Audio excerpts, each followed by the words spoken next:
ბათუმის საქალაქო სასამართლოს ბიზნესმენ თამაზ გელაძისთვის თავისუფლების უკანონო აღკვეთის ნაწილზე უნდა ემსჯელა, თუმცა ბრალდებულის ასლან აბაშიძის დაცვის ყოფილი უფროსის დავით ხალვაშის იგივე ქელფეთას ადვოკატმა საქმის მასალების გაცნობის გამო სხდომის გადადება მოითხოვა. პროცესის არსებითი განხილვა 3 ივნისამდე გადაიდო. თამაზ გელაძის უკანონო თავისუფლების აღკვეთის ეპიზოდი. სხვა ერთი ფურცელი ძალიან საბრალდებოდას ან ბრალი რაღაცა წარმოდგენა არ მაქვს. რაზიას ისა. თქვენ რატომ მოითხოვე და რა ვადავჭირდეთ? იმიტომ მოვითხოვე რომ როდესაც ჩავერი 2 მაისს გამინფორმეს მე საღამოს ხელშეკრულება წარმოუდგინეს ისა სასამართლოს შუამდგომლობა რომ გავეცნო საქმის მასალებს და ვიცოდე რაზე არის საერთოდ საუბარი და რა შეედება ბრალი. დავით ხალვაშის ოჯახის წევრები ამბობენ რომ ბრალდებული ბათუმში საკუთარი ნებით ჩამოვიდა და მზადაა გამოძიებასთან თანამშრომლოს.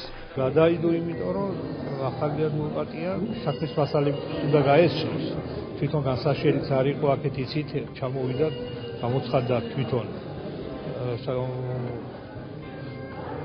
მივაყოფლობით რომ მონაწილეობა მიიღო სასამართლო პროცესში. თვითონაც გაეცნობა საქმის მასალებს ჩვენებებს. მე ყველა შემთხვევაში მოლოდინი მაქვს სამართლიანი, რა გადაწყვეტილება სასამართლო უნდა მიიღოს. პროკურატურაში საქმესთან დაკავშირებით კომენტარს არ აკეთებენ. ეს სამსახურს მიმართავს. ეს სამსახურს მიმართავს. კმარას მაშინდელი აქტივისტი დროს გადამღებ ჯგუფთან იმ კონკრეტულ მოვლენებს იხსენებს, რომელიც ქელფეთას სახელს უკავშირდება. ნოდარ დუმბაძე ამბობს, რომ ასლან აბაშიძის დაცვის ყოფილი უფროსი უკანონო შეიარაღებულ ფორმირებებს ქმნიდა და ხელმძღვანელობდა. დუმბაძე ხალვაშის მიერ ორგანიზებულ სერიულ დარბევებზეც საუბრობს. ალბევდა, აწიოკებდა, იტაცებდა, აშინებდა ადამიანებს, რომელსაც აღორძინებოდა აღორძინების კავშირი ერქვა. ერთ-ერთი სულის ჩამდგმელი და განხორციელებელი იყო დაცვის უფროსი ასლან აბაშიძის, იმიტომ რომ ის გადაში არაფერი არ ხდებოდა ამ დაჯგუფებებთან მიმართებაში.